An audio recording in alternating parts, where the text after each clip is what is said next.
ನೋಡಿ ನೀವು ಅಲ್ಲ ಗುರು, ನಾಟಿ ಮಾಡಿ 2 ವಾರ ಆಯಿತು, ಇನ್ನೂ ಹಂಗೆ ಇದ್ದೀರಲ್ಲ ಗುರು.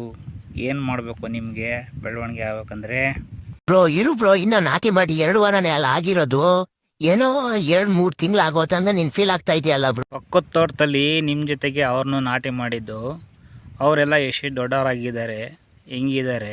ನೀವು ನೋಡಿದ್ರೆ ಹಿಂಗೆ ಇದ್ದೀರಪ್ಪ, ಏನಂತ ಗೊತ್ತಿಲ್ಲ. ನಿಮ್ಗೇನು ಸಾಲದಂತ ಹೇಳಿದ್ರೆ ನಾವು ಅದನ್ನು ಮಾಡ್ತೀವಿ. ಬೇಗ ಬೇಗ ನೀವು ಬೆಳವಣಿಗೆ ಆಗ್ಬೇಕು ಅಷ್ಟೇ. ಬ್ರೋ ಇನ್ನೊಬ್ರು ಗೋಲ್ಸ್ ಬೇಡ ಬ್ರೋ, ನಿಂದ ನೀನ್ ನೋಡ್ಕೋ ಬ್ರೋ. ನೀನ್ ಹಾಕಿದ್ಯಾ ತಾನೇ ನಿಮ್ ತೋಟದಲ್ಲೇ, ಸಾಕು. ಇನ್ನೊಬ್ರು ಗೋಲ್ಸ್ ಬೇಡ. ಯಾವಾಗ ನೋಡಿದ್ರು ಇನ್ನೊಬ್ರು ಗೋಲ್ಸ್ ತಾನೇ ಇರ್ತೀಯಾ. ಅಲ್ಲ ಅವ್ರದ್ದೇನಾದ್ರು ಚೆನ್ನಾಗಾದ್ರೆ ನಿಮ್ಗೇನ್ ಕೊಡ್ತಾರ ಬ್ರೋ? ಕೊಡಲ್ಲ ತಾನೇ. ಇಲ್ಲಿ ಗಿಡಗಳು ನಾವು ಚೆನ್ನಾಗಾದ್ರೆ ತಾನೇ ನಿನ್ ದುಡ್ಡು ಬರೋದು. ಏನಕ್ಕೆ ಇನ್ನೊಬ್ರು ಗೋಲ್? ಹಂಗಲ್ಲ ಗುರು, ನೀವು ಚೆನ್ನಾಗಿದ್ದರೆ ನಾನು ಚೆನ್ನಾಗಿರ್ತೀನಿ.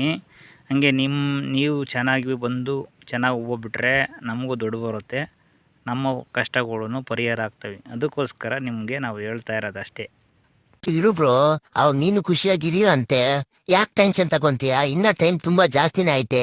ನಿಮ್ ಮನುಷ್ಯರ ಬುದ್ಧಿನೇ ಹಂಗೆ. ಇನ್ನೊಬ್ರು ನೋಡಿ ನೀವು ಕುಳ್ಕೊಂತೀರಗಾನೆ. ನಿಮ್ ತೋಟದ ನೋಡಿ ನೀವು ಖುಷಿ ಪಡಲ್ಲ. ನಿಮ್ ತೋಟದಲ್ಲಿ ಎಷ್ಟು ಚೆನ್ನಾಗಿದ್ರೆ ಅಷ್ಟರಲ್ಲೇ ನೀವು ಖುಷಿ ಪಡಿ. ಇನ್ನೊಬ್ರು ನೋಡಿ ಯಾಕೆ ನೀವು ಆ ತರ ಮಾತಾಡ್ತೀರ? ಇನ್ನೊಬ್ರಿಗೆ ಯಾವತ್ತು ಹೋಲ್ಸ್ಬೇಡ ಬ್ರೋ. ಬಿಡಪ್ಪ, ಅರ್ಥ ಆಯಿತು ನೀನು ಹೇಳಿದ ಮೇಲೆ. ಇನ್ನೊಬ್ಬರ ಜೊತೆ ನೀನು ಹೋಲಿಸಲ್ಲ. ನೀವು ಬೇಗ ಬೇಗ ಬೆಳೀರಿ ಅಷ್ಟೇ.